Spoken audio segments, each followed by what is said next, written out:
What's up, people? Welcome to this episode of the Buy the Hood podcast or webcast because I don't know how you're consuming this content. I'm your host as always. My name is Jimmy. And as we start off every show, that's with gratitude. I want to say thank you to anyone who supports anything that we've got going on. Special shout out to all the students in Buy the Hood University, which is like growing astronomically. It's amazing the energy and information that's being shared. Shout out to everybody who tunes into our Sunday show on our private DYO group, $1 Million Challenge. That's just going amazing. Everything's just flowing right now, man. But I got my partner Core with me. Core, what's up, good brother? Yo, every day above the ground is a good day. You know how I believe, man. You know how I do. So, you know, today is just like every other day. It's a good day, What's that one right there? Black Wealth is Black Power. That's the one you got on baby. there? Yeah, Black Black wealth, Wealth. black power. Yeah, love that. Know that. You know what I'm saying? Anyway, with that being said, man, our show is designed to highlight brothers and sisters who are doing amazing work in the community, building businesses. It's putting out all sorts of positive energy.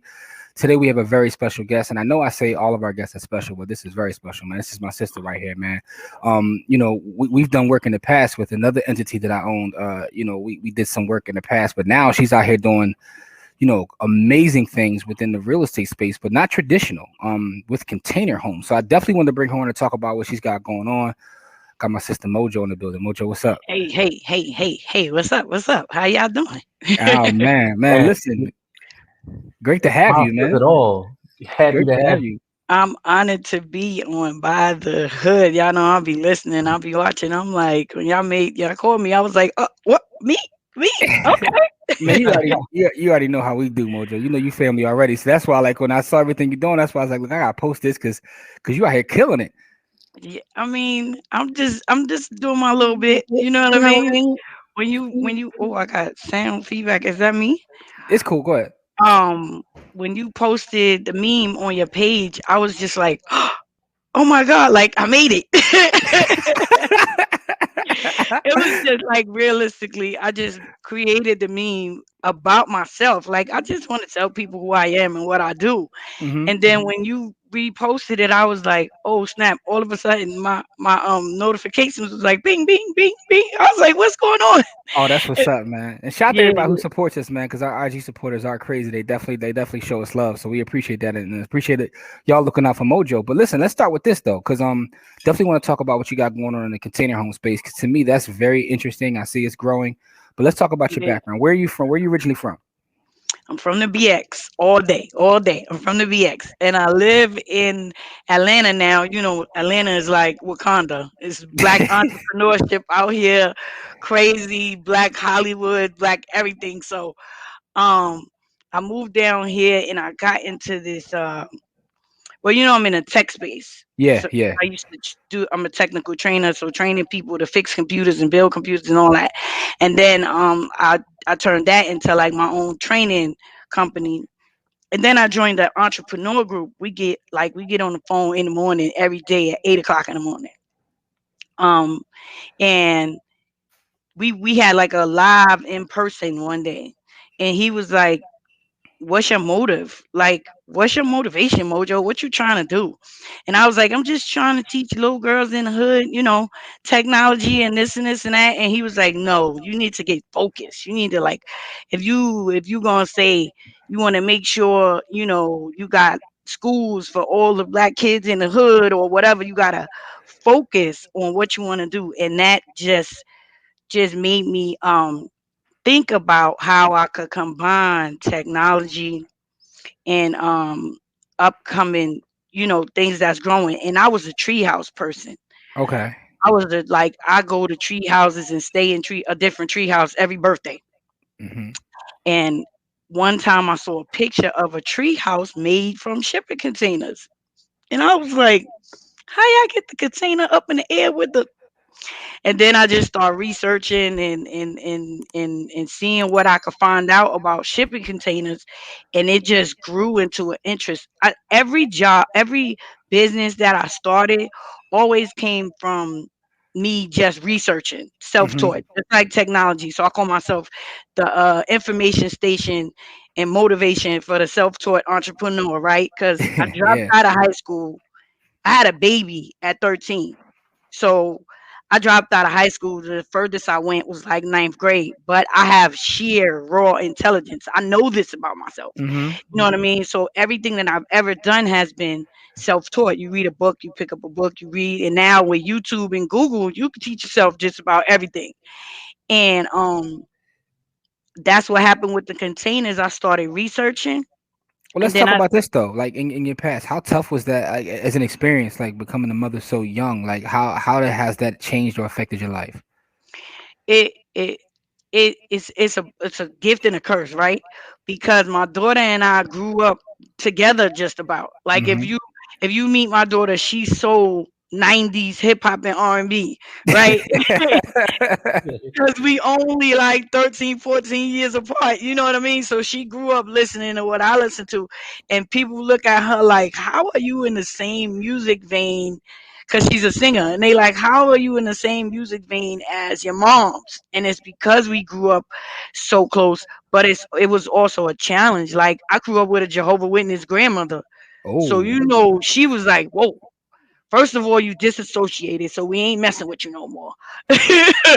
But you're gonna have this baby and you're gonna be here and you're gonna do this. So it was hard. It was difficult, but you know, being in high school with a kid Mm-hmm. and graduating from middle school with your kid in your arms was a crazy experience for me. But Dominique has been the motivation for all that I do because she bought her first house before me. And I was Oh. just like, that was the light bulb. You know what I mean? Like we need to get this real estate thing down. I need to understand this house thing. Mm-hmm. Got you. And Got that's you. where it started. Got you. Yes, that's interesting because, like, I knew you was a tech person and you had made this transition, but you're doing amazing things within this space. So what was it about? And you talked about the tree house and you saw the container home, but what was it about the container home that kind of like made you say, like, I want to focus completely here? Like, what was it that drew you to that space like that? I think originally it was the cost because I saw a post that was like they built this house for $12,000. And I was like, wait, you can own a home for $12,000? That's on a very low, like people get confused with shipping container homes and feel like, I could just get a container and live in it and it's gonna be cheap. And it's not always that was one of those DIY I have experience, but it that just gave me the light bulb moment that said we could change the scope of home ownership for black people with these containers because I went and when I visited like what you call them short-term rentals Mm-hmm. Airbnbs that's shipping container homes. I went to one in Texas and dude had 500 acres and he had 30 shipping container homes on like less than an acre. And I was just Wow. like, what the freak? I'm like, we could do this. This can change the scope of the housing crisis and home ownership and real estate investment Mm-hmm. because it's an investment vehicle as well because whether you want to put your own shipping container on your own property and create an Airbnb or we have a vehicle where you can build your own shipping container home but we put them in a hot Airbnb space and then you gain the profits from that and we manage it for you. So it was just seeing a really really inexpensive build set off the thought in my mind that we could change the home ownership and real estate investment space with containers. Well, let me ask you this question. What do you think is the biggest misconception when it comes to container homes? Like, what are some of the like crazy questions that folks ask you? Like, you talked about one about they think they could just buy a container and move in, but I'm pretty sure you get some crazy questions or there's a lot of misconceptions about like this whole space. The biggest misconception is that it's inexpensive because it's a container home. Hmm. But I think the biggest question is like, how much is one of those? Hmm. Like they like, what's the average price or what's, and I'm like, if you can't go to a realtor and say, how much is a 3 bedroom, 2 bath? Like on a random, Yeah, it's because it's so many variables that go into it. right. It's a lot of things that go into where it's built, how it's built, the average square footage for the area. It's a whole bunch of things that go into it. And then with regard to shipping containers, it's the zoning and planning issues, right? Because it might be, oh, you can have a container, but it can't look like a container, right? You need to make Got it you. look like the aesthetic of the neighborhood or something like that. So all of those things. So I think that's the biggest misconception, that it's cheap. Mm-hmm. Because I've posted $15,000 homes and I've posted $500,000 homes. Yeah. Um, so yeah, So that's so you one of the can you biggest can make it as mistakes. expensive as you want to. Right, right, right. And the crazy thing is, depending on where you put it, you can create equity. Because if you have a piece of land in an area where the comps are high, but you're able to build for a low price, right? Depending on what you're building. Like example, it was a guy that built a 11 container home. Now that's on like quote almost mansion status, 11 containers. That's a lot Mm-hmm. of square footage, and he spent $88,000. Like he was a DIY person, but he spent $88,000. But he immediately got comps for the area was $600,000. Nice. Ooh. Nice. And it's like creating your own equity when you do your research and understand where to build, you know what I mean, and how to build. And then once you do that and you understand the comps in the area, you could create instant equity for yourself. Nice. So what is the name of your company in the space? Is Black Box Black box queens. Black And I Box try to Queens? I try to tell people it's not black box queens, it's black box queens. Because people always be like a black box. That's their Yeah, focus, the black box. yeah. And I'm like, no, we're black and we are the box queens. Got you. And I think one of another big misconception is that I only work with women. Like I saw comments on the meme like, here go another black male hating woman out here because she creating a company just for black women. A white woman would never create something that just focuses on white women. And I'm like, whoa, like foul ball, flag on the play. Like you bugging. Just because my focus is black women, that does not mean I don't help everybody. I help any. If you know how many people hit me up to build, men, women, but they a lot of men. They be coming in my DMs on the low, like I'm saying, sis. Do you help men? I just want to know.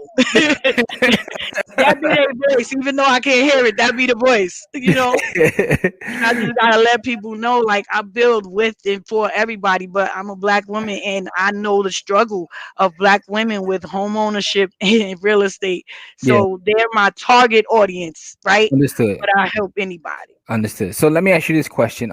In terms of like, building these container homes and listen, for the folks that have never checked out her page, go check out her page. I'll make sure I put a post of your pages within the description. You've shown some amazing containers. Sometimes I'm like, that's a container home? Like you can't even Yeah. you don't even recognize that. But what is the pushback from like the politicians or the people who work at the zoning boards? Like what kind of pushback do they give when you try to put this in a space, especially if it's somewhere that they've never seen this before? Right. It's just the inexperience. Like they don't know. Their perception sometimes is you're not gonna put those industrial looking boxes in my neighborhood and bring down my property values. You know what I mean? Yeah. But it's a communication thing. When it comes to dealing with zoning and planning, the first thing I tell people is don't tell people you building a shipping container home. Like you're building a modular home, you're building a steel frame home. The Mhm. container, the newness of shipping container homes and the perception of shipping containers makes people raise an eyebrow because they don't know.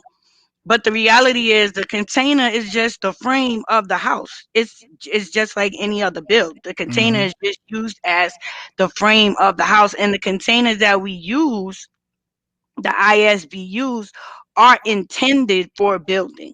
It's a certain level of container that are uh intended for building. Just like we use what's called one trip containers. Okay. So like, because sometimes people have this perception, you don't know what they were shipping in the containers. It could be toxic waste and all kind of crazy stuff. Yeah, I'm telling you, people, yeah, they be like, this is why shipping containers is a scam, because it's dangerous and you don't know what's. No, the containers we use are called one trip containers. So they are intended for building. And so, say it's a TV company that wants to get TVs over here from China, they pay to ship the container full of TVs here, and that saves the builder the shipping money to get that one trip container over here, right? Oh, okay, But got you. but it only takes that one trip of dry materials, whatever it is that was being shipped that one time, and then they use it for building. Got you. Okay, that makes sense. All right, that kind of answers some So questions it's for me not right like, I there. mean, it's containers, because I posted a house on my page where it was like 8 containers. If you can't miss it, because they painted the outside striped blue and white, and they said they used all older containers that had been in use for 12 years Mm, intentionally. But that's a lot of work that you got to do to get them up to quote up to code to be able to use them. But you can use older containers, but we build with one trip one container. trip. Okay, that's the good information. Next question I have is this though. And I know Corey got a question, but before we get to that, have you had any issue with appraisers? Like, is that any issue with them, like trying to find comps? Like, because again, this is fairly new. We're Right. seeing more of it, but like it's fairly new. So how are they treating this? I haven't, me Okay. personally, I haven't had any issues with appraisers, but I've heard of it. Okay. And banks. Like, I've heard of situations where banks approve the loan, and then once they get past the construction phase and they're like, wait, whoa, we didn't know that this what you was doing, and we can't properly appraise it for the right value, because again, they view it in a different light when it's Mm-hmm. just a different type of framing that's used. Yeah. But I personally haven't had any pushback, but I've heard of it. Yeah, I think that's why it's important for us to have this kind of conversation because, like, you need and as you as well as others, but I see you in the front line and I love what you do. So, to teach the folks about this because I had a lot of questions, right? And thank you for answering them. Because I thought about that, like, how often are these containers used? Like, Right. is this an issue with value? But yeah, but Corey, I knew you had a question, good brother. Yeah. So when you're looking at your target client, what kind of like what like do you go to like the Home Depot and get the materials and build it? Like you said, the container is just the framework. So like Right. as far as building it, like you just use the same materials that you would use on any other house, or do you have to go to a specialized place to get materials?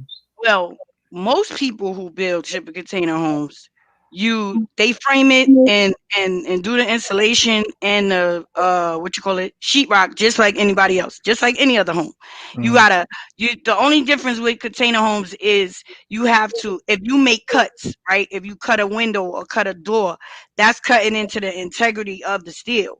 So you have to reinforce around, just like any other door or window, but you have to do steel reinforcement around whatever cuts that you make to ensure the integrity of the container. But we use a combination product called Smart Steel that's eco efficient. It's energy efficient, but it's a combination of the frame, the insulation, and the sheetrock. It's panels. So the build time has been drastically reduced. A house could go up in a week. The delay is zoning and planning. Yeah. But the build time has been reduced drastically, and the energy efficiency has been increased drastically by using those panels, but because they combination panels, so it's those three steps are combined into one. Nice. I got one more question. Go ahead, Cole. Mhm. Um, the places that you build these homes, you said that you really not having a problem with the zoning and stuff. But once the neighbors see them go up, what is their reaction to what was going on with the container home? Yeah, it depends, because it goes from high interest to, wow, they did that, to who the heck is this and what are they doing in my neighborhood? You know what I mean? So that's why it's important to have a good relationship with the zoning people, because you understand that, like, it's an area. I got a client that I'm supposed to start building with in Raleigh, North Carolina. They just put in what's called ADU legislation. So ADUs are additional dwelling units. That's what they're calling any unit that you can either attached or detached that's put on a property that can be inhabited, right? But on the same plot of land. Okay. So they just, and then so the sister that I'm working with, the congressman is like, "What's up? You gonna be the first one. You gonna do it. You gonna break it out the gate." So I'm excited about that.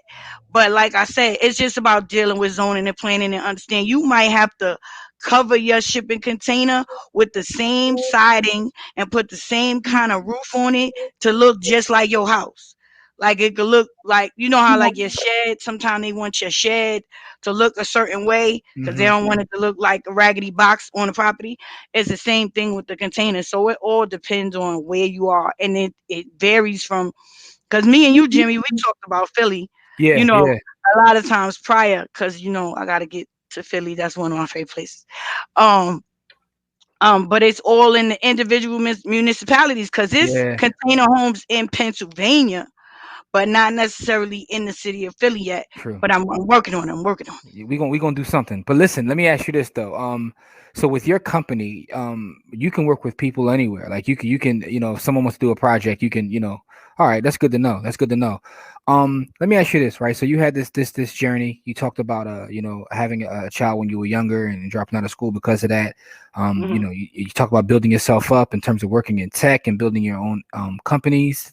And now Mhm. you have your shipping container company. What has been the biggest hurdle that you had to overcome throughout this journey to get you to where you are now, where you're helping folks all across the country, get their container home? What's been the biggest hurdle that you had to overcome? Um, I think my biggest hurdle has been letting go of the security of corporate America. Because I was always like, I can't let go of my regular job to do this, to start this company, no matter what. I was always like, tech job, you can make a nice amount of money, or this job, you can make a nice amount of money. But I was hindering myself because sometimes you just got to jump, and I wasn't jumping. I wasn't, it was my own self doubt, maybe. It was my own insecurity in believing that I could do this on a full-time basis. That was my biggest hurdle. And then once I said I gotta do it, like I told you, I went to that meeting and he was like, "Mojo, you just gotta focus, figure out what you really want to do." And then that was it. I decided that it was time for me to jump. Wow. Okay. That's dope. That's dope. That's Yo, something you that's say, a Corey? common thread, another common thread. Like the people who come through this show, every person is an action taker. Like Yeah. they just be like, look, the action had to get done. That's what got done. Yeah. And so, what I mean? Like that's we have our guests have a lot of differences and a lot of different personalities, but the one commonality for Action. every guest that we had on here, it's all action takers. Yeah. Our last Every single episode. person. Our last episode, we had a Dawn on Shot the Dawn. And she's a real estate agent that sells like hotels and islands, right? But she is in California, but she's Okay. from like Michigan, and she said that she wanted to move to California her whole life, and one day she just got up and just did it with no plan, nowhere to go, just did it, and Yep. and things worked out. But it's interesting to hear you say that is about just taking action, like you said. Someone put the bug in your ear, and you was like, you know what, I just got to take action, and you done that. I think that's amazing. So let me ask you this though. Mhm. In terms of your inspiration, is there any book or song, movie, anything that has inspired you along the way that we could share with our audience that is like, kind of helped you get to where you are now? You know what's crazy? Every time I think about doing something new Mm-hmm. or jumping into something, I hear in my head "Microphone Fiend" by Rakim. Okay. Because I'm like, it's your time to step up to the mic, you know, kick a hole in the speaker, pull a plug, then I jet. You know what I mean? Like, you gotta take the mic and be there and be that microphone fiend and focus on what it is that you really want to do. And every time I decided to really get it focused and get engaged in whatever I want to do. I had a friend that was going to do his first sermon, and we in the car and I'm playing microphone thing like, "You about to grab the mic, son, you about to grab the mic." And No, he that's like, dope. Mojo, you crazy. But yo, Microphone Fiend by Rakim, that's my motivation for everything. When I'm ready to start a business or go into an interview or whatever, I'll be like, it's time for you to step up to the mic and do your thing. That's amazing, yo. That's absolutely amazing. I'm Cause a hip listen, hop head. I can't I know help it. you're a That's hip hop. I who know I am. you're a hip hop fan. You Listen, know. listen. For the folks that don't know, listen. Mojo knows her hip hop, and Mojo knows her sports. Mojo is a sports junkie. Like she knows her sports and her hip hop, man. But Like a real sports chick, not the fake. I like Michael Jordan. no, Fake, no, no, yeah, no, yeah. Like no, you like Michael Jordan, but you ain't know he retired way back when. Like you, that type. That's not me. I'm a real no. sports chick. No, she's a legit like stats and everything. Like she knows her stuff. Let's put it that way. But that's crazy because I'm a huge Rakim fan. So to hear that, like this made my day right there. Anybody born in the '90s is not a Rakim fan. Is they were sheltered as a child, and they need to be exposed to the world. Need more exposure to the world Like because my kids like 90s stuff. Like my kids are the youngest are 17 and they like some stuff and people be looking at them like, yo, what Sugar Pops is about to be 20 and they like she like Body Rockin' Knockin' the Boots is one of her favorite songs. I'm like, oh, what? You're 20. You're about to be 20. You know nothing about that song. Nothing at all. But that's my That's what's fault. up. That's Listen, my fault. hey, that's a good thing. That's a blessing, right. man. That's a blessing. Let That's me ask good you this exposure. question. So, what is the future for Black box queens? What is the Yes. future? What is the future for your company and you in general? What are some of the things you're looking forward to getting to in the future? So originally I said that containers were the future for me. And originally when I was in tech, residential tech schools are the future for me. So I want to be in a space where I create programs for pregnant women because I was that person, right? Mm-hmm. Young pregnant girls and ex-offender men Mm-hmm. that come out. They come to us for 2 years and get the basic 3 tech certifications, and then in that time we build them their own container home so they go out into the world as owners and not as renters. That's my future. That's my plan Oh man, in couple of what you call those things, group homes Mm-hmm. called Grandma Reed's house, because my grandma Reed took care of everybody. She took care of everybody. So my group homes are gonna be called Grandma Reed's house, no doubt. Oh, that's amazing. nice. And Yo, everything you said was about doing for others, and that right there speaks to who you are. I think that's dope. That's amazing. Thank you. Anything that we can do to help you along your journey, man. We here as a resource because man, you go back, we family, but like also Right. what you're building is crazy, and you're trying to branch out and now help other folks. So we like to highlight folks that are doing this kind of positive work because maybe folks may not have heard of them. So we're going to make sure that we share this episode with our entire network, but also put all of your description, all your information within our description box so they can come check out what you got going on. Please Okay. check out Mojo's page to see some of these container homes that we're talking about, because a lot of times you say container home, people think of like the shipping containers and it's like, okay, it's a door in it. But some of this stuff is like, yo, it's out The of other control. yesterday I posted a Taco Bell that they did, like a Taco Bell that they made from container homes. Like, I mean, from containers. It's crazy the possible, and that just get me hyped because that just make me feel like I could do this. Let me figure out what I could do next. From the smallest, we doing a LeBron James themed barbershop container. Ooh, you gotta. I Out can't wait to see pictures of that. yeah. like I with can't wait to see pictures of that. NBA hardwood floors, Oh man, murals of LeBron. It's about to be crazy. It's about to Yeah, be. Y'all gotta. Yeah, I it's can't good. wait to see That, pictures of that.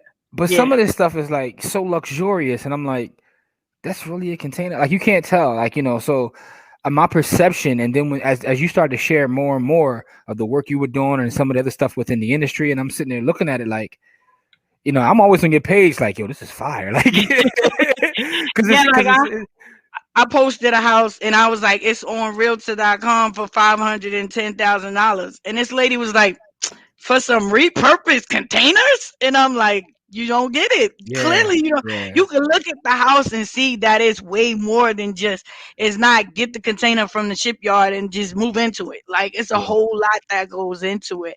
And the more that I see, the more that it intrigues me. And the crazy part for me is I want everybody to know you could start from zero. Like, I really started from just going to visit the Airbnbs, and then I started researching the builders, and then I got white label contracts with them and all of that, and then it just grew from there. Like, y'all know I wrote a book, right? Freeze a four letter word, and it's all about starting from zero.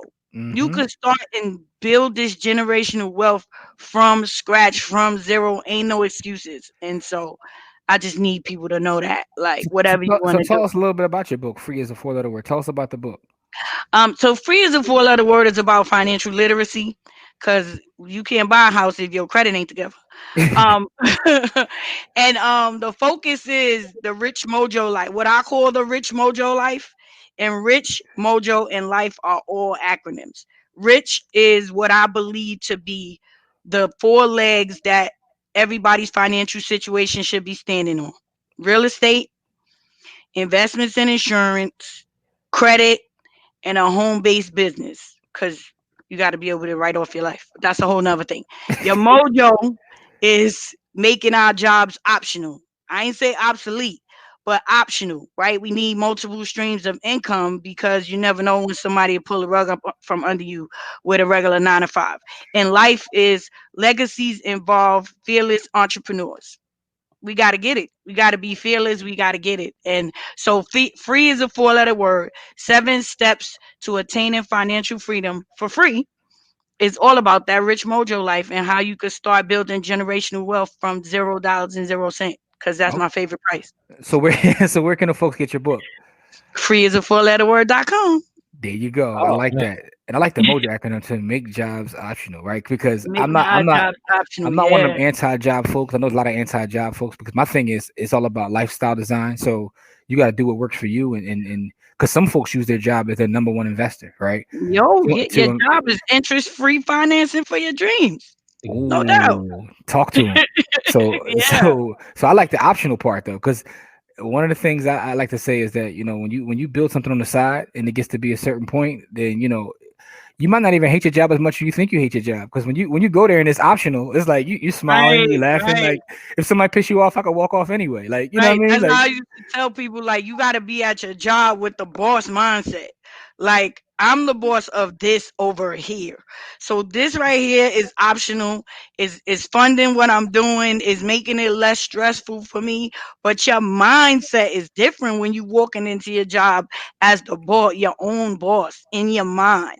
And hmm then you just see things differently and you operate differently. I remember when I worked at Delta, and dude was like, I said, I'm gonna take the weekend off for Mother's Day. And he was like, I don't know, because we short staffed. And I was like, yeah, I'll see you on Monday. Like, you wild. The crazy part was I was the only woman on a 12-man team. You're not gonna tell me I can't take Mother's Day. You're not gonna tell me I can't take Mother's Day when I work all these other holidays so y'all could be and do whatever y'all want to do. Nah, I'm good. I'll see y'all on Monday. And I did. because it was optional. There you go. Right. Listen, Right. like I said, man, thank you so much for sharing your story with us. Telling us, being transparent, telling us about some of your struggles, but also where you are now and what you're looking forward to build, man. It's always love for me. Just want to say we appreciate you. Thank Mad you. appreciation. That Absolutely. smile is contagious too. Like you just like the whole time, like because that's how you Look, that's why my tooth hurt now, because I can't stop smiling. That's how life is good, right? it's good. Like Right. you can't stop smiling. Like that's when you know your life is good. Like you can't stop smiling. And It's I'm my not mad at mojo. that at all. Because the other mojo is mindful optimism jump starts outcomes. There you go. So it's all It's up in here. here. It's all Like up here. All like the meme is all right here, right? Right. For real. Yeah. No doubt. So for the folks out there watching, please follow Mojo. Go see what she's got going on. Take a look at some of these amazing container homes and leave her some feedback. Let her know what you think about some of these homes. If you're looking to get one done, hit her up for that too, you know, and she does work with men, you know, letting y'all know that. Right. Please believe me. Builders, investors, anybody looking, you know, please contact Mojo. So Mojo, I just want to say thank you again. We appreciate your time, and anything you need Thank from us, y'all. we are here. And listen, we'll see you guys on the next episode. As we always say, it's not about how much money you make, it's about how much you keep. Game elevates, and we shall see you then. Peace. Peace.